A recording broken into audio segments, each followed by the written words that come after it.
Hello everyone, I'm Sara Pini, Deputy Head of the President's Office at the European People's Party. And on behalf of the EPP, I would like to welcome you to this special on-the-road edition of our EPP Family Talks. Today, we left our offices in Brussels and drove to Fetisheim, near Strasbourg, to pay a visit to former EPP President Joseph Daul in his family farm.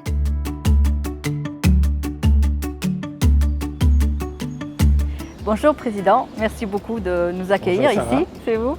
Ça fait plaisir de vous voir. Donc nous commençons normalement ces EPP Family Talk en demandant à nos invités comment s'est passé pour eux le confinement. En regardant autour de moi, je me dis que pour vous, ça n'a pas dû trop mal se passer, non? Non, ça s'est très bien passé. Comment s'est passé? Décrivez-moi une journée type pendant le confinement. Une journée type, je revenais ici sur l'exploitation vers 7h30, 8h. Et on travaillait normalement sur l'exploitation jusqu'au soir, 6h, 7h. Et on rentrait. Donc on n'était vraiment pas entre les quatre murs, on était en plein air et on travaillait normalement. C'est-à-dire on a fait tous les semis, on a vraiment travaillé sur l'exploitation normalement. Et comme on accusait toujours les paysans qu'il n'y a pas d'oiseaux à cause des paysans, ça ne marche pas, trop les engrais, les traitements, on a fait exactement pareil. Et j'ai lu dans les journaux qu'il y avait des oiseaux partout, des petits animaux dans les villes, les abeilles qui donnaient plus de miel. Donc ce n'est pas les paysans qui les empêchent de bien travailler.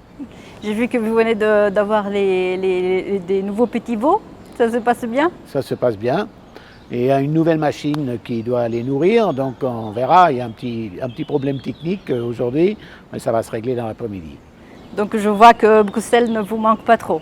Non, vous savez, quand on a tourné la page, il faut tourner la page. Il y en a d'autres qui ont des responsabilités, qui les assument, et puis moi j'ai fait une autre vie. Et en fait, vous êtes revenu à vos origines, en fait. Exactement. Ici, à la ferme familiale. Ouais.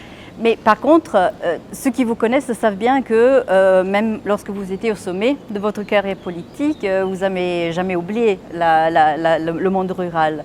La campagne est toujours restée en vous. Ma femme et mon fils et mon gendre me le rappelaient chaque fin de semaine. Oui.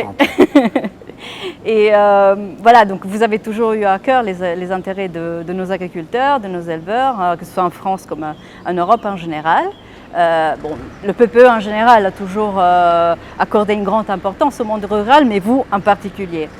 Qu'est-ce que vous pensez de leur situation aujourd'hui? Déjà, c'était pas facile avant, mais maintenant, après la crise du coronavirus? Vous savez, au niveau de l'agriculture, on a subi, comme toutes les entreprises, le marché s'est quand même écroulé. Tous les restaurants fermés. Les approvisionnements se sont faits plus à la ferme, d'autres. Donc ça a quand même perturbé au niveau du marché. Donc là aussi, au niveau des marchés, nous étions un petit peu perturbés. Mais ce que je pense, c'est que les gens n'ont pas vu qu'il manquait de quoi que ce soit dans les magasins. Et ça, heureusement. Ça veut dire que l'agriculture française européenne a produit et produit bien pour les consommateurs et de la bonne qualité. Ce que j'ai peur, c'est qu'on n'est pas conscient au niveau du sommet et que ça se passe comme dans les hôpitaux, où on n'a pas écouté les médecins pour voir ce qu'il fallait au niveau de la santé. Il y a quelques experts ou se nommant experts qui ont dit non, là on peut gagner beaucoup d'argent, et puis on a vu que par exemple en France on n'avait pas de lit pour soigner les malades. Donc je ne voudrais pas que quelques experts, comme dans les hôpitaux, qui sont en train de réfléchir sur la suite de l'alimentation et de l'agriculture, qu'on va se retrouver dans 10 ans ou 15 ans dans la situation où se sont trouvés les hôpitaux avec le Covid. Parce qu'effectivement, on a vu que le marché unique des produits agricoles, ça a marché. Donc nos supermarchés, ils n'étaient jamais vides. Mais par contre, est-ce que maintenant, il faut commencer à penser à l'après, à comment financer aussi le monde agricole? Et est-ce que vous avez l'impression que dans les discussions en cours, que ce soit pour le budget, pour la prochaine PAC, pour les différents instruments mis en place, est-ce qu'il y a suffisamment d'attention qui est prêtée aux agriculteurs? Moi je crois, et je le répète, il faut faire confiance aux experts, comme on a fait confiance pendant la crise aux médecins. Et au niveau de l'agriculture, nous avons des ingénieurs agro, nous avons des systèmes en agronomie auxquels il faut faire confiance. Il ne faut pas travailler avec des sorciers, comme je les nomme, qui sont en train de déstabiliser aussi l'agriculture. Parce que sinon, on dépendra, pas de la Chine, mais on dépendra du Brésil demain, au niveau de l'alimentation. Et donc ça serait quand même dommage, avec le système agroalimentaire et de qualité qu'on a en place actuellement au niveau de Bruxelles. Et ce n'est pas le verdissement. Les agriculteurs sont tous verts et les agriculteurs sont prêts à faire des efforts. Mais moi je vous dis, si on va trop loin dans ce dossier-là, d'abord on va perdre tout le système des exploitations familiales. Nous allons avoir bien sûr des produits du producteur direct au consommateur, mais n'oublions pas que 84% des personnes achètent leurs alimentations dans les grandes surfaces. Et qu'il ne faut pas oublier non plus, il faut penser à ceux qui ont beaucoup moins d'argent, à ceux qui sont chômeurs aujourd'hui et demain, qu'ils puissent se nourrir tous les jours avec une alimentation saine. Ça doit être dans nos têtes. Comme pendant la crise de la vache folle où j'ai dit, chaque citoyen doit pouvoir manger un steak haché sécurisé. Et pas uniquement une catégorie qui peut manger de la bonne viande et les autres doivent manger de la mauvaise. Et là, j'ai un peu peur qu'on ne prenne pas compte de ça. Vous êtes bien chrétien-démocrate, hein, ça, toujours avoir une attention particulière aux plus vulnérables. Et oui, quand je vois les gens autour de moi, j'ai toujours fait très attention à ça, qui vivent avec aux alentours de 1 000 € par mois et font vivre une famille, moi j'ai un très grand respect pour ces gens-là. Et ce n'est pas ceux-là qui rouspètent. Vous étiez en train de parler de dépendance, que peut-être on n'est pas encore complètement conscient de l'importance de l'indépendance alimentaire, mais par contre, on s'est bien rendu compte de l'importance d'être indépendant en ce qui concerne les équipements médicaux, les médicaments, etc. Et c'est quelque chose, vous avez mis en garde sur ça depuis des années. Est-ce que vous pensez que maintenant, au niveau de dirigeants européens aussi, il y a une prise de conscience suffisante pour vraiment aller de l'avant? Vous savez, la commissaire Kyriakides, on s'occupe bien de ça. Est-ce que ça va être suffisant pour convaincre tout le monde? Vous savez, j'ai vécu quelques crises dans ma vie. Pendant la crise, tout le monde est très conscient. Mais si après ça va mieux, ça va très vite. Si demain on a un vaccin et qu'on est protégé contre le coronavirus, il y a autre chose qui va se préparer. Dans la vie, il y a toujours des évolutions. Autrefois, il y avait la peste et le choléra, donc ça existe toujours. Mais dès que la crise est terminée, on oublie très vite. Et on revient à notre situation économique, les dettes, ce qui est vrai. Et qu'il faut gérer. Il faut gérer tout en même temps. Donc il faut de la cohésion et du bon sens. Donc on envoie un petit message pour que on n'oublie pas, une fois la crise passée, ce qui nous a amené à cette crise. Bon, changeons un peu de sujet parce que avant de vous lancer dans la politique européenne, vous avez été maire et après adjoint au maire de Fetisheim, ici, la commune où vous habitez. Et vous avez toujours dit que pour vous, le mandat de maire était le plus beau des mandats parce que ça vous permettait d'être près des gens, à leur écoute, de partager leur quotidien. Maintenant que vous êtes de retour ici, est-ce que vous vous êtes impliqué de nouveau dans la vie de la communauté locale? Non, je crois que la page est tournée. Moi, j'ai 73 ans. C'est pas maintenant. Moi, quand j'avais 40 ans, je ne voulais pas que les anciens retournent à la politique. Je crois que non, il y a un temps pour tout. Ce temps-là, il est passé, il est révolu, les temps changent, les mentalités changent, les générations changent. Non, moi je fais confiance à mes successeurs. Donc, comme vous dites toujours, place aux jeunes, non? Exactement, place aux jeunes, ou aux moins jeunes, mais qui gèrent les affaires et qui s'en occupent bien.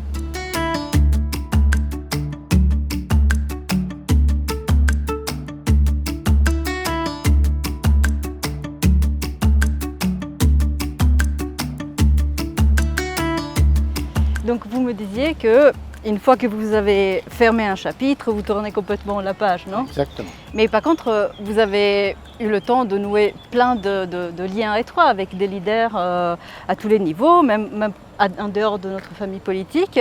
Est-ce que vous avez gardé le contact avec certains d'entre eux? Oui, bien sûr. Il y a beaucoup de gens qui m'ont téléphoné après le coronavirus, si j'étais en bonne santé. Ouais. J'ai la chancelière au téléphone. J'ai des contacts toutes les semaines. Toutes les semaines, même avec des vice-présidents du PPE qui me téléphonent. Mais ce n'est pas pour la politique, c'est pour voir comment ça va. Et puis, il y en a même qui demandent quelques conseils, mais là, je réponds toujours.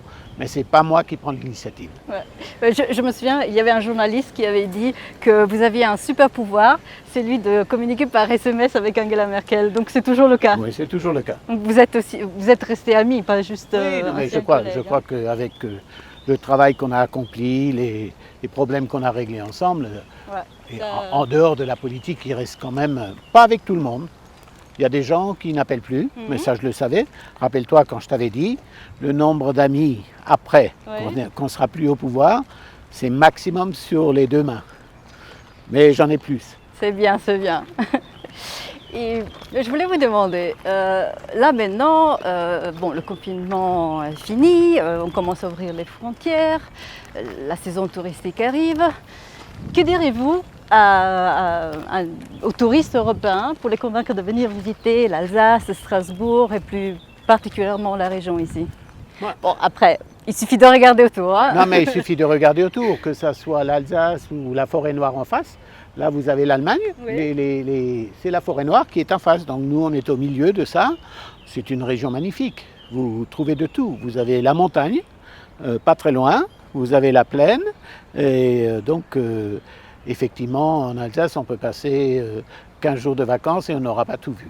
Et puis il y a le bon vin. Il y a le bon vin, il y a la bonne chair, il y a des bons restaurants, il y a des très beaux musées. Si on a envie, s'il pleut un jour ou deux, on peut faire les musées. À Mulhouse, il y a le musée de chemin de fer, il y a vraiment des choses à voir en Alsace et pour passer des vacances. C'était aussi un haut lieu de la résistance, donc il y a aussi un mémorial. C'est ça, il y a le mémorial, il y a Schirmeck, auquel j'ai beaucoup contribué, qui est un musée, mais qui n'est pas un musée. Vous marchez là-dedans et vous vivez l'histoire. Et vous ressortez, vous terminez par 60 années d'Europe. Donc vous trouvez de tout. Donc une dernière petite question avant de vous quitter. En novembre, vous aviez dit que voilà, maintenant vous étiez 100% pour votre femme. Il n'y avait plus parti, il y avait que votre femme et que vous espériez qu'elle ne serait pas déçue. Est-ce qu'elle ne regrette toujours pas de vous avoir 100%? Si tu veux, on va l'appeler. Hein. Ouais. Vaut mieux que tu lui poses la question à elle. Non, ça c'était la blague. Non, on est 100% ensemble. On fait tout ensemble. Tu sais que j'aime bien la chasse. Et les invitations de chasse continuent à tomber. Donc nous voyageons ensemble. Dans les derniers temps, comme on a dépassé l'âge de 65 ans, on fait un peu attention. Mais je pense et j'espère que le vaccin sera bientôt disponible et qu'on pourra de nouveau avoir nos libertés d'aller dans les différents pays, en Autriche, en Bulgarie ou en Roumanie, où je suis encore invité par mes anciens vice-présidents. Donc on a des choses à faire et le reste du temps, on est ici dans la nature et on travaille. Je pense que tout le monde souhaite ça, non? Donc on peut terminer sur cette note positive. Que la vie recommence. La seule chose qui compte encore, c'est la santé. Pour le moment, on l'a et j'espère qu'on l'aura encore pendant un certain temps. Parce que sans la santé, rien n'est possible. Bon, merci beaucoup, Président. C'était vraiment sympa de vous revoir. Hein. Merci Sarah.